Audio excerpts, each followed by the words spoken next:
Bonjour à tous. Alors, je vous fais une vidéo inédite aujourd'hui parce que je compte faire une canalisation de l'Akasha pour le collectif concernant le mois de février. Voilà, j'ai eu l'idée de lancer ça au mois par mois, donc on verra si je tiens ma ligne, mais moi en tout cas ça me semblait important de le faire pour ce mois-ci qui a débuté hier. Donc je vous fais un format vidéo parce que comme je suis pas du tout à l'aise avec l'informatique, je n'arrive pas à mettre un audio sur YouTube. Mais comme je suis pas non plus à l'aise avec le fait de me filmer en canalisant en direct, je mettrai la vidéo vers le haut. Voilà. Comme ça, vous me verrez pas, mais vous aurez le son. Et c'est bien là l'essentiel. Voilà. Donc je me lance pour cette petite canalisation. Alors, je tourne mon écran et on y va. Alors, pour cette canalisation de l'Akasha concernant le collectif pour le mois de février, j'en appelle aux guides de chacun, à nos bienfaiteurs, nos maîtres, nos étoiles. Et je demande à tous ces êtres bienveillants de bien vouloir nous passer aujourd'hui, communiquer les informations qu'ils estiment nécessaires pour traverser ce mois de février avec plus de fluidité. Merci et Amen.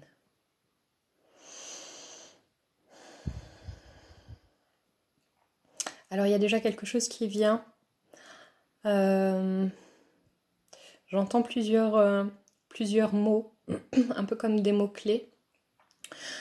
Ce que nos guides soulignent, qui leur paraissent absolument essentiels, et j'ai l'impression que c'est un peu...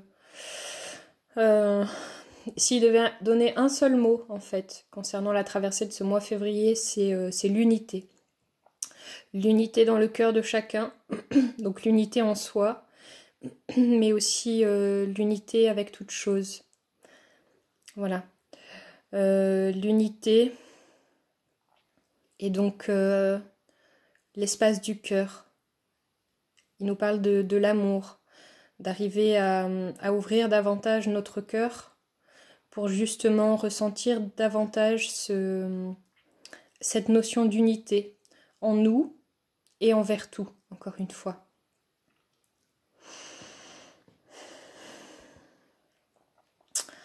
Nos guides nous parlent aussi de la notion d'ancrage, qui est là aussi bien entendu bien plus qu'une notion.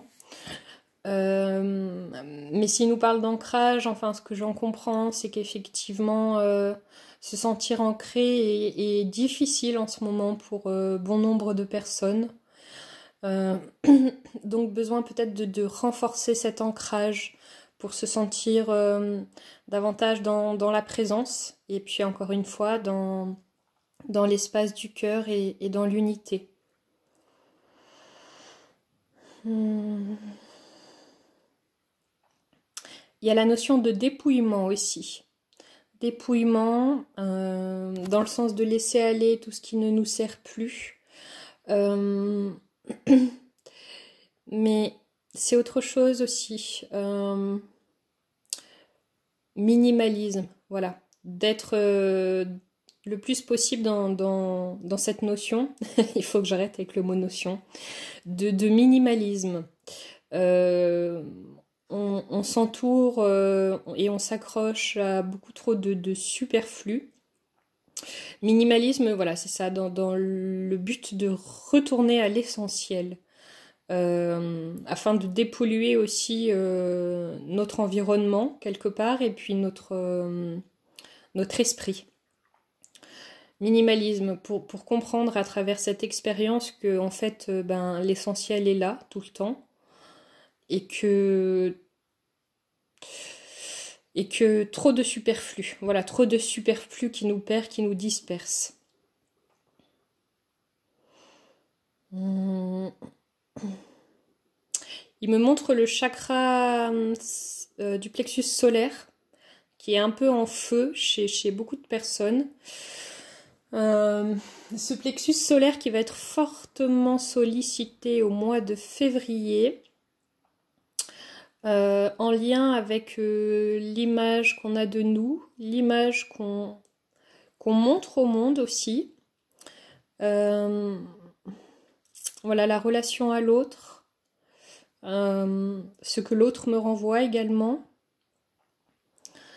Et en lien avec ce chakra du plexus solaire, nos guides expriment qu'il est plus que jamais important de savoir demander de l'aide. Savoir demander de l'aide pour sortir d'un sentiment d'exclusion, un sentiment d'exclusion, un sentiment de rejet, de solitude aussi, qui réémerge fort ces derniers temps pour beaucoup de personnes également. Donc savoir demander de l'aide, savoir demander de l'aide pour sortir de cette forme de sentiment de rejet, d'exclusion, et en même temps savoir s'aider soi-même aussi.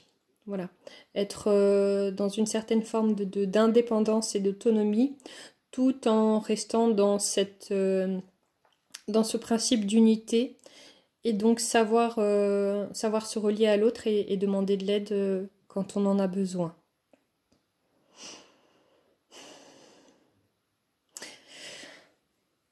C'est assez fort justement là au niveau du plexus, ce que je ressens et reçois, mais une espèce c'est assez fort, hein, mais certaines formes de perdition.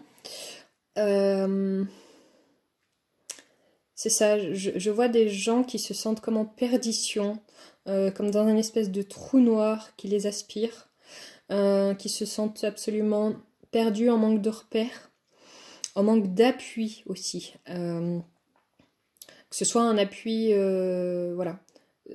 réel ou que ce soit la sentation de manquer d'appui alors que c'est pas forcément le cas, peu importe. En tout cas, on voit que c'est ce qui ressort. Sentiment de manquer d'appui, de lien, de contact, de sécurité intérieure aussi. Tellement de repères qui bougent pour chacun, que tellement de schémas intérieurs aussi qui bougent, que une espèce en même temps que la perte d'ancrage, une perte de sécurité intérieure. Donc je vois que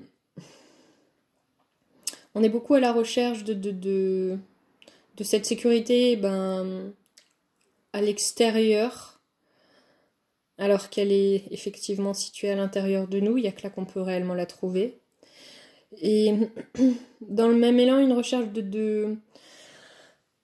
c'est plus que des signes ou des indices, mais vraiment comme une espèce de recherche de preuves tangibles, encore une fois à l'extérieur, qu'on est bien sur le bon chemin, alors que toujours pareil, ces preuves ne peuvent venir que de nous. Comme si ces preuves, ce besoin de preuves venait, comment dire, parce qu'on se sent perdu à l'intérieur, on se sent en manque de foi, voilà, c'est ça qu'ils disent. En manque de foi, et du coup on recherche des preuves à l'extérieur. Donc ça, c'est pas le bon chemin. Plutôt, encore une fois, se relier à son intérieur. Pour que cette sécurité, ces preuves, cet appui qu'on recherche puisse déjà émerger de nous-mêmes avant de se matérialiser à l'extérieur.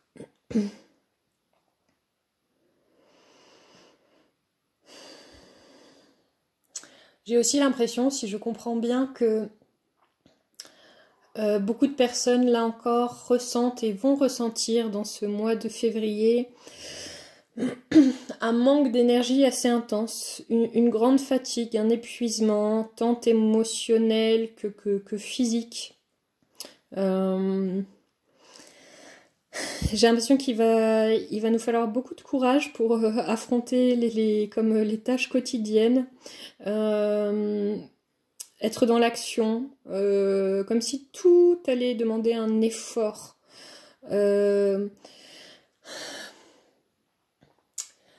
Je me concentre. Quand je fais silence, c'est parce que je me concentre. Oui, tout demande un effort parce que une espèce tellement de foisonnement de vie, de restructuration à l'intérieur que d'aligner ça ensuite avec une action à l'extérieur, c'est difficile. Être dans son yin et son yang en même temps aussi demande un équilibrage, un alignement et encore une fois un ancrage qui n'est pas forcément évident. Mais du coup, encore une fois, ouais, je comprends que ce manque d'énergie vient surtout de... Ben, comme si justement il y avait tellement d'énergie, encore une fois, de foisonnement à l'intérieur de soi que physiquement parlant, moins de disponibilité en fait. Il y a autre chose qui émerge aussi, là tout de suite, c'est... Comment traduire ça? Une espèce d'explosion de la sensibilité chez certaines personnes, comme s'il y allait avoir une sorte de pic de sensibilité, mais un truc voilà, vraiment à fleur de peau, avec une sensitivité aussi accrue, parce que ça va un peu ensemble. Et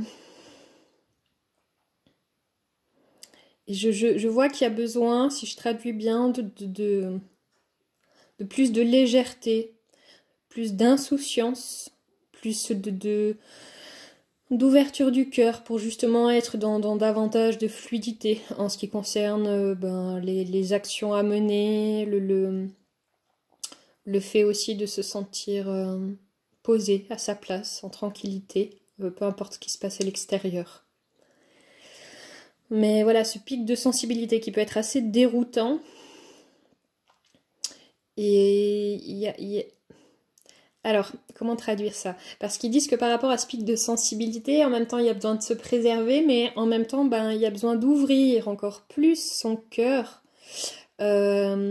pour justement ne pas se sentir déstabilisé par cette sensibilité. Ça peut paraître antinomique, mais en fait pas du tout. C'est-à-dire que plus j'ouvre l'espace de mon cœur, et plus cette sensibilité se marie à tout ce que je suis, et plus cette sensibilité devient une guidance. Voilà. Alors que si je ressens cette sensibilité et qu'en même temps je maintiens mon cœur fermé dans un souci de protection, cette sensibilité va me désarçonner complètement. Voilà. J'espère que je me fais bien comprendre dans ce que j'exprime.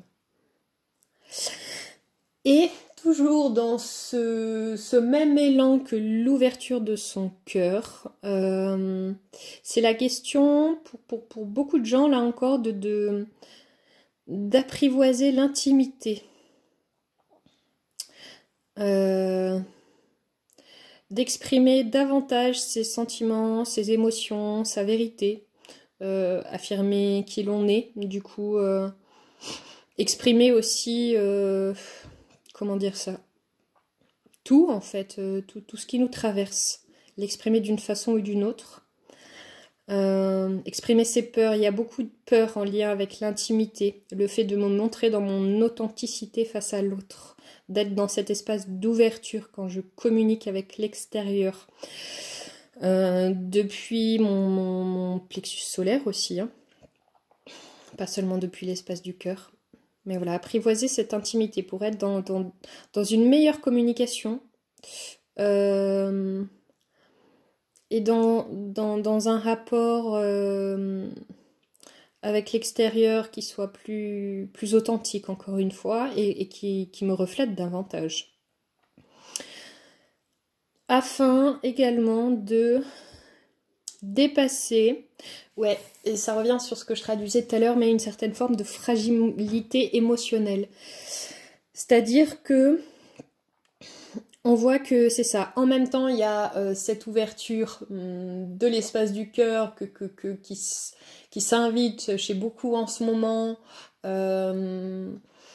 Et en même temps, voilà, il y a toute cette sensibilité accrue, il y a toutes ces émotions qui réémergent en moi. La vie me demande d'être davantage comme à nu dans la façon dont je me présente. Et en même temps, j'ai encore des barrières, des limitations, des protections je n'arrive pas à ouvrir mon cœur suffisamment. Et donc, ça me maintient dans une certaine forme de fragilité émotionnelle. Donc, nos guides, nos bienfaiteurs, expriment que il y a besoin encore une fois, d'ouvrir son cœur en apprivoisant l'intimité, en affirmant ce qu'on est dans notre essence, pour que cette fragilité émotionnelle se transforme en une force, en fait. Voilà, en une force et une guidance aussi. Je comprends et je ressens qu'il y a beaucoup de peur encore chez beaucoup. Beaucoup de peur, beaucoup de retenue. Ils disent aussi de non-autorisation d'aller vers soi-même, franchement. Oui, tout ça c'est lié à des peurs. Hein. Et du coup, ils nous disent d'oser, d'y aller, peu importe de quel domaine il s'agit. Mais c'est vraiment l'idée de transcender ces peurs en allant voir derrière ce qui veut se présenter pour nous, en fait. Et pour ça, ils disent que plus on va cultiver l'instant présent, plus on saura le savourer, se dépouiller aussi de nos pensées parasites. Et puis il sera facile d'avancer en se posant moins de questions. Et bien sûr, ça ne fera pas forcément disparaître là où les peurs, mais elles nous paraîtront plus insurmontables. Voilà, c'est vraiment... ils insistent sur le mot transcender. Ouais, c'est ça. Et ils disent aussi que par rapport à chez certaines personnes, encore une fois, cette question de non-autorisation à aller vers soi-même et vers sa grandeur et se montrer tel que l'on est. Ici, le conseil, c'est de réaliser le précieux que chacun est, que chacun porte et que chacun est, et que nous sommes tous forcément là où nous devons être sur notre chemin. Et si on réalise ça cellulairement parlant, alors effectivement, à un moment donné, il n'y a plus de questions en fait, et il n'y a plus que le présent, et il n'y a plus qu'à savourer. Alors bien sûr, hein, c'est vu d'un certain plan puisque c'est l'akasha, c'est pas le matériel. Pour autant c'est tellement vrai en fait. Il y a encore d'autres informations qui viennent. En fait, je vois chez beaucoup de personnes, là encore, des fuites énergétiques en ce moment. Certainement en lien avec la fatigue, l'épuisement, le manque d'énergie. Mais il n'y a pas que ça. C'est des espèces de fuites énergétiques en lien avec des liens toxiques. Si je comprends bien, février va nous demander de nous libérer encore de liens toxiques que l'on a, soit avec nous-mêmes, soit avec d'autres personnes, soit avec des objets, des addictions, des schémas intérieurs. En tout cas, il y a cette notion de lien toxique à couper pour être dans davantage de préservation de ces énergies et moins de fatigue. Et par rapport à ces liens toxiques, toujours ce qui vient très fortement, et là aussi ils insistent beaucoup, c'est la notion de pardon. Je comprends qu'il y a des... Ah, c'est ça. Il y a des histoires relationnelles, actuelles, enfin plus ou moins actuelles, mais on parle pas ici de vieilles histoires d'il y a 2 siècles.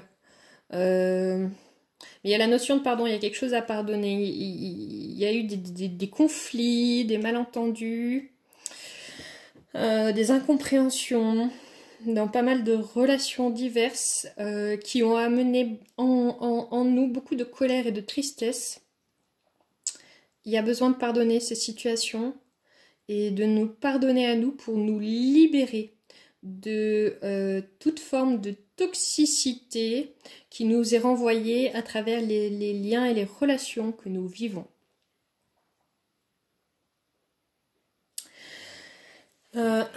Quelque chose qui revient aussi depuis tout à l'heure que j'ai pas encore traduit,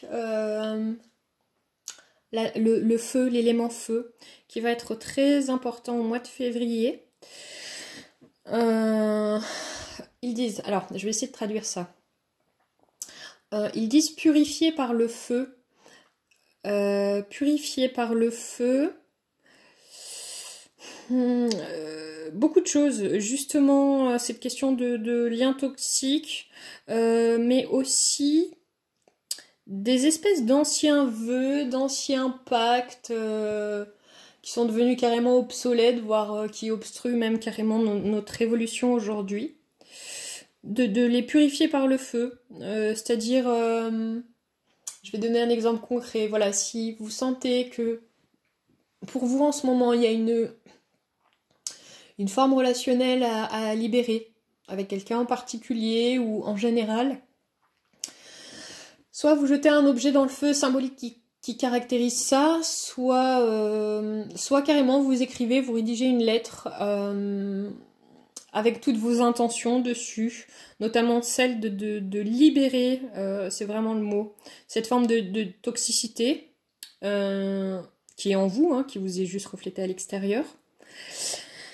Et de libérer et purifier par le feu en même temps tous ces vieux pactes et de les renouveler, de les actualiser, de remplacer ces pactes par d'autres.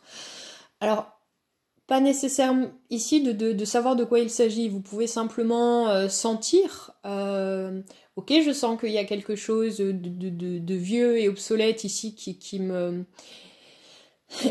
m'empêche d'avancer aussi librement que je le voudrais. Et donc je coupe ces anciens vœux sans forcément savoir de quoi il s'agit, mais par contre je sais très clairement par quoi je les remplace, et concrètement je les remplace par ça et ça. Donc à vous hein, d'élaborer vos intentions, mais dans ce que je comprends ça me semble important de le faire parce que voilà, on est beaucoup à avoir un espèce de pied dans l'ancien, où on se raccroche à de vieux trucs, mais en même temps très inconfortable, parce qu'on sent bien que c'est des trucs qui nous aident pas. Il y a un espèce voilà, un autre pied dans une sorte de renouveau, mais du coup il n'y a pas d'assise. Le cul entre deux chaises, vraiment. Et du coup, pour retrouver cette assise, c'est vraiment l'idée d'être davantage dans son pouvoir intérieur, encore une fois, c'est aussi en lien avec une certaine forme d'autonomie, de faire vivre aussi ses aspirations. Voilà, donc ouais, c'est ça, faire vivre ses aspirations. Donc c'est pour ça aussi que c'est important de renouveler ses vœux, aspirations, et projets, ambitions, envies, etc. Et besoins aussi, parce qu'on peut avoir des besoins qui évoluent au fur et à mesure du temps. Et par rapport à cette question d'être dans son pouvoir intérieur aussi, et c'est aussi en lien avec les liens toxiques que je viens d'aborder, nos guides nous exhortent de quitter les schémas dominants-dominés. Tout ce qui a trait de près ou de loin avec la domination... c'est vraiment à bannir dans nos vies, pour être, oui, comme il le disait, davantage dans son pouvoir, mais dans une recherche d'équilibre aussi, d'équilibre, d'équanimité, et donc de neutralité et de paix par extension. Voilà.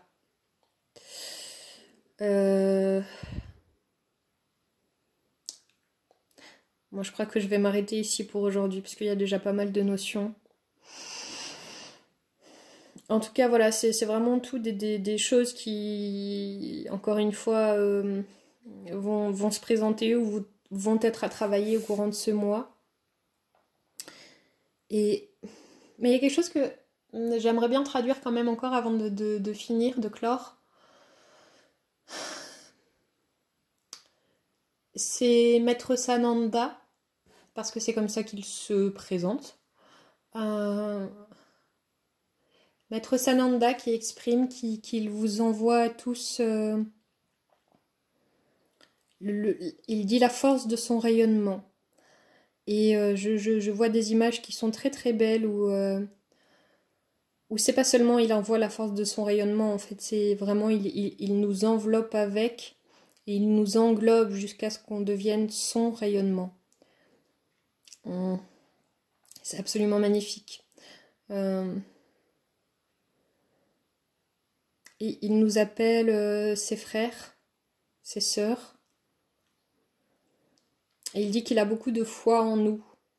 Probablement plus que ce que nous-mêmes avons, cette foi en nous-mêmes. Il dit que lui il l'a pour nous. Et que si jamais il y a des moments où c'est trop difficile, eh ben, qu'on s'appuie sur lui, sur sa présence énergétique et son rayonnement hors du commun. Voilà. Je vais m'arrêter là parce que je pense que j'ai traduit l'essentiel. Et puis je remercie nos maîtres, nos bienfaiteurs pour ces informations. Et je remercie Maître Sananda de s'être manifesté à nous. Je vous embrasse très fort et je vous souhaite la plus douce traversée possible pour ce mois de février. Je vous embrasse.